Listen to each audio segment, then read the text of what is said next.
Jai Hind friends, welcome to my YouTube channel Mr. Solution 164.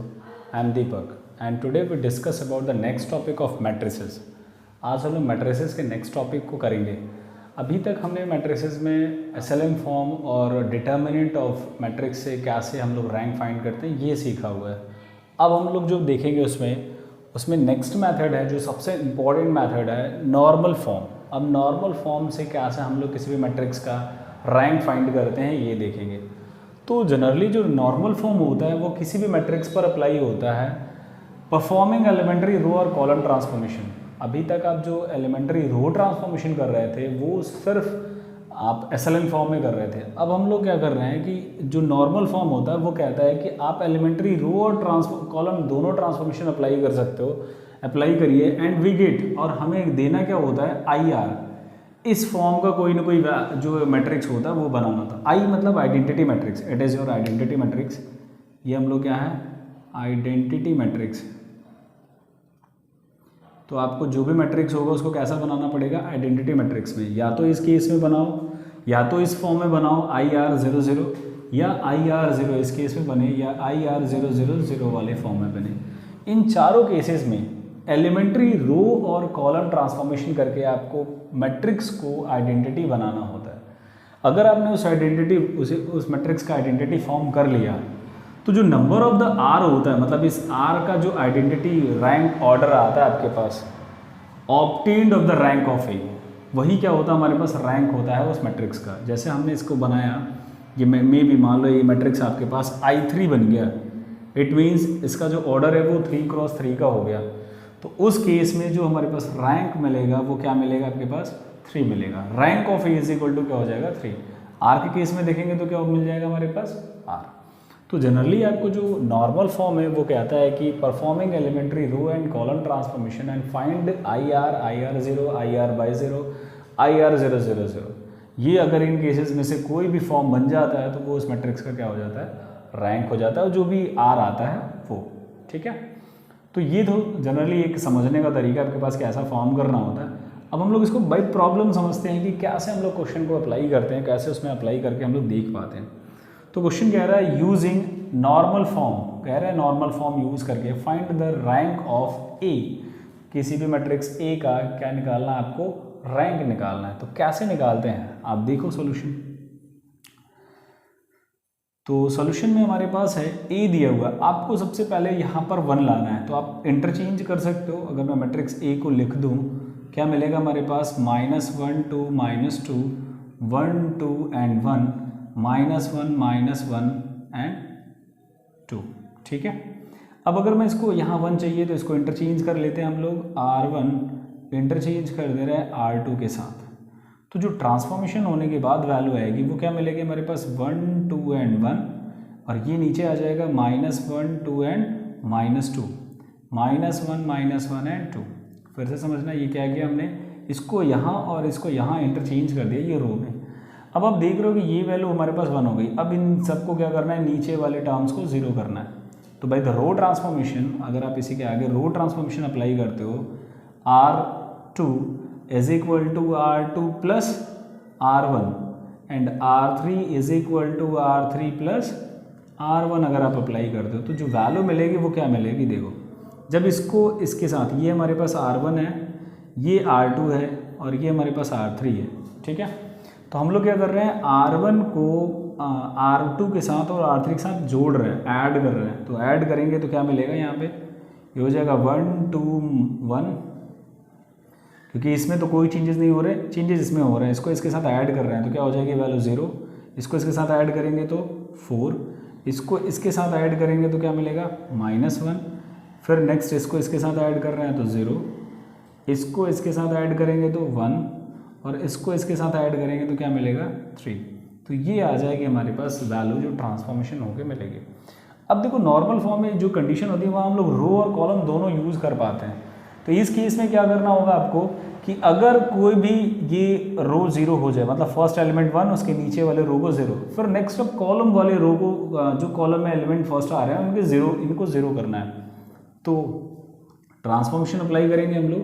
C2 is equal to C2 minus 2c1, क्योंकि यहाँ 2 है तो हमने 2 का c1 में मल्टीप्लाई करके माइनस किया। ऐसे ही अगर हम लोग c3 इज इक्वल टू करें तो c3 माइनस क्या हो जाएगा हमारे पास c1।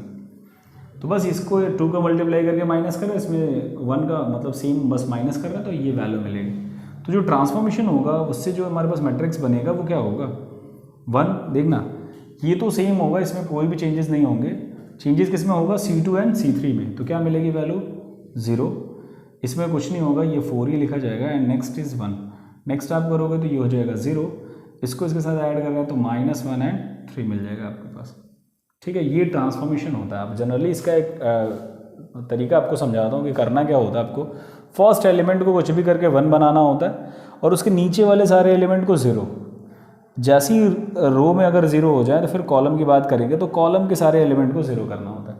फिर नेक्स्ट जो मिडिल में पार्ट होगा A22 वाला, उसको आपको 1 करना होगा और उसके ऊपर और नीचे वाले टर्म या उसके नीचे वाले टर्म और बगल वाले टर्म को 0 करना होगा। फिर नेक्स्ट थर्ड वाला टर्म जो होगा उसको 1 करना होता है। तो आप अगर देखो यहाँ पे तो ये हमारे पास क्या है 4 है। अगर मैं इसमें 4 से डिवाइड कर दूँ तो ये हमारे पास क्या बच जाएगा 1। तो हम लोग क्या कर रहे हैं R2 is equal to R2 by क्या कर रहे हैं 4 कर दे रहे हैं। तो वैल्यू क्या मिल जाएगी आपके पास, अगर हम लोग इसमें ये अप्लाई कर दें तो 1 0 0 नेक्स्ट 0, ये हो जाएगा हमारे पास 1। 4 से डिवाइड कर रहे हैं तो ये क्या हो जाएगा -1/4 और ये वैल्यू 0 1 एंड 3 मिल जाएगी आपके पास। ठीक है, अभी हमने जो ट्रांसफॉर्मेशन करा, अब इसमें देखो अब ये इसको माइनस कर दो तो ये वाला टर्म क्या हो जाएगा 0। तो कर देते हैं हम लोग। तो नेक्स्ट हम लोग करेंगे R3 is equal to R3 minus R2।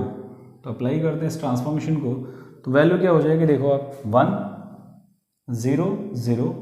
इसको फर्स्ट वाले में कुछ नहीं हो रहा, सेकंड में हम लोग कर रहे हैं तो ये हो जाएगा 0। इसको इसमें माइनस कर रहे हैं तो ये 0 1, ये हो जाएगा -1/4। इसमें कुछ नहीं होगा, जिसमें चेंजेस होना है वो हमारे पास R3 है। तो R3 में चेंजेस होगा तो क्या हो जाएगा 0 0। जब इसको इसके साथ माइनस करेंगे देखना क्या मिलेगा 3 -1/4। यही कर रहे हैं हम लोग, R2 को माइनस कर रहे हैं तो यहाँ क्या हो जाएगा प्लस हो जाएगा। तो 4 3 12 1 13 बाई कितना हो जाएगा हमारे पास 4, ये वैल्यू आ जाएगी।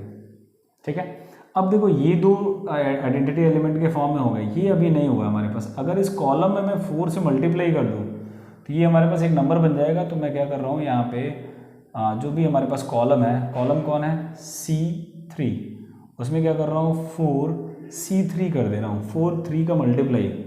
तो जो मैट्रिक्स है वो क्या बन जाएगा आपके पास 1 0 0 0 1 0 सॉरी -1 एंड नेक्स्ट क्या हो जाएगा आपके पास 0 0 एंड माइनस ये बन जाएगा 13 +13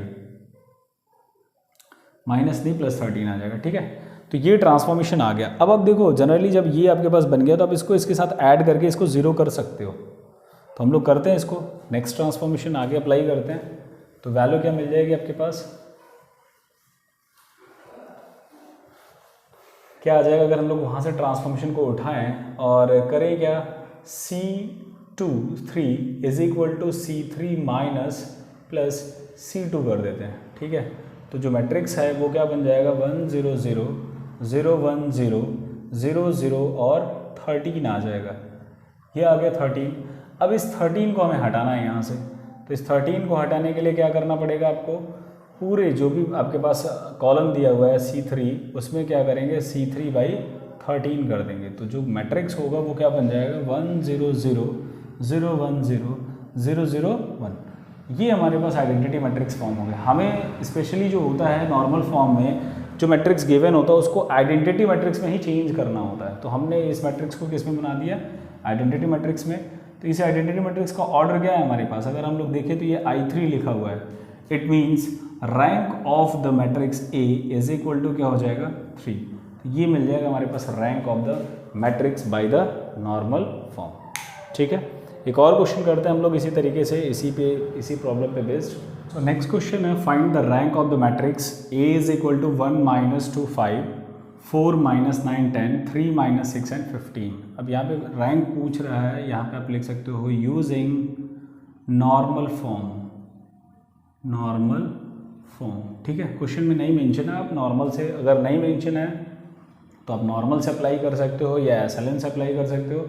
अगर मेंशन है बाय द नॉर्मल फॉर्म आपको सॉल्व करना है तो आपको उसको नॉर्मल फॉर्म से ही सॉल्व करना पड़ेगा, ठीक है। सो क्वेश्चन हमारे पास ये है। अब इस क्वेश्चन का हमें क्या करना है, वैल्यू फाइंड करना है, मतलब इसको आइडेंटिटी मैट्रिक्स में बनाना है। सबसे पहला कि जब भी नॉर्मल फॉर्म आपके दिमाग में आए तो इस मैट्रिक्स को आपको क्या बनाना है, आइडेंटिटी बनाना है, ये दिमाग में होना चाहिए। तो अप्लाई करते हैं हम लोग सॉल्यूशन पे। ए अगर हमारे पास ये है तो हम लोग फर्स्ट एलिमेंट को 1 बनाना है हमारे पास, हमें इनको और इनको 0 करना है पहले। तो हम लोग क्या करते हैं, R2 is equal to R2 minus 4R1 and R3 is equal to R3 minus 3R1 apply करते हैं। इसमें 4 का मल्टीप्लाई, इसमें 3 का मल्टीप्लाई करके अगर माइनस कर दे तो इस सारे टर्म में 0 हो जाएगा। तो क्या मिल जाएगा, ट्रांसफॉर्मेशन आपके पास 1 माइनस 2 एंड 5, 4 का मल्टीप्लाई करके माइनस करेंगे तो 0, 4 का मल्टीप्लाई करेंगे तो 8, माइनस करेंगे तो क्या हो जाएगा -1, 4 का मल्टीप्लाई करेंगे तो 20, माइनस करेंगे तो -10, 3 का मल्टीप्लाई करके करेंगे तो 0, 3 का मल्टीप्लाई करके करेंगे तो 0, 3 का मल्टीप्लाई करके करेंगे तो 0। ये मिल जाएगा आपके पास मैट्रिक्स। अब ये जैसे ही हमारे पास ये मिल जाए तो अब आपको ये वाली वैल्यूज़ को क्या करना है, 0 करना है। अब इनको 0 करने के लिए आप क्या करोगे, इसमें कॉलम ट्रांसफॉर्मेशन यूज़ करोगे। तो C2 is equal to C2 plus 2C1 अगर मैं कर दूँ, नेगेटिव होगा तो पॉजिटिव का मल्टीप्लाई, पॉजिटिव होगा तो नेगेटिव का मल्टीप्लाई करेंगे। C3 इज इक्वल टू क्या करें, C3 माइनस 5 C1 कर दें। इस C1 में 2 का मल्टीप्लाई करके इसके साथ प्लस, और इस C1 में 5 का मल्टीप्लाई करके इसके साथ माइनस, ये करेंगे हम लोग। तो अप्लाई करते हैं, ट्रांसफॉर्मेशन क्या हो जाएगा, देखो 1, ये हो जाएगा 0 और नेक्स्ट हो जाएगा 0। इन सब में कोई चेंजेस नहीं होगा क्योंकि ये पहले से ही हमारे पास 0 टर्म है, इसमें ऐड सब्ट्रैक्ट कुछ भी कर लो वो हमेशा वही मिलना है। तो 0 माइनस 1 एंड -10, नेक्स्ट 0 0 एंड 0, ये बन जाएगा आपके पास। अब आपको यहाँ पर 1 चाहिए तो आप चाहो तो इसमें माइनस ऑपरेट कर लो पहले। तो आपके पास अगर मैं कर दूँ R2 is equal to -R2 -1 का मल्टीप्लाई, तो क्या मिलेगा ट्रांसफॉर्मेशन में हमारे पास 1 0 0 0 1 एंड 10 0 0 1 0, ठीक है। अब आपको बस जस्ट यही पार्ट बचा हुआ है, इसको 0 करना है। तो क्या हो जाएगा, C3 is equal to C3 minus 10 C2 कर देते हैं हम लोग अप्लाई। तो क्या हो जाएगी वैल्यू हमारे पास, अगर हम लोग ट्रांसफॉर्मेशन की बात करें तो 1 0 0 एंड 0 1 0 0 0 0, ये मिला। अब ये कौन सा फॉर्म है, अगर हमने जो 4 केस लिखे थे इसमें ये I2 बना, ये 0 0 एंड 0 बना हमारे पास। तो अगर ऐसा हो तो जो भी ऑर्डर ऑफ द मैट्रिक्स होता है आइडेंटिटी मैट्रिक्स, तो यहाँ पर अगर मैं बात करूँ तो रैंक ऑफ ए कितना मिल जाएगा हमारे पास, 2 मिल जाएगा, क्योंकि ये जो आइडेंटिटी मैट्रिक्स है वो कितने ऑर्डर का है आपके पास, 2 ऑर्डर का है, ठीक है। सो ये हमारे पास प्रोसीजर था नॉर्मल फॉर्म, जिससे हम लोग क्या कर रहे थे, किसी भी मैट्रिक्स का रैंक सॉल्व कर रहे थे। Hope you understand student. अगर आपको कोई भी कहीं पर भी कोई भी डाउट होता है तो कमेंट बॉक्स में लिखें और उसके बाद मैं उसको पूरा प्रयास करूँगा सॉल्व करने का। फिर नेक्स्ट हम लोग मिलेंगे, इसी सेम मेथड है हमारे पास एक नॉर्मल फॉर्म का ही PAQ मेथड, उसमें हम लोग उस पर क्या करेंगे, अब वहाँ से एक सिंगुलर वैल्यूज़ को निकालना सीखेंगे। तो हम लोग अगले वीडियो में करेंगे, तब तक के लिए जय हिंद।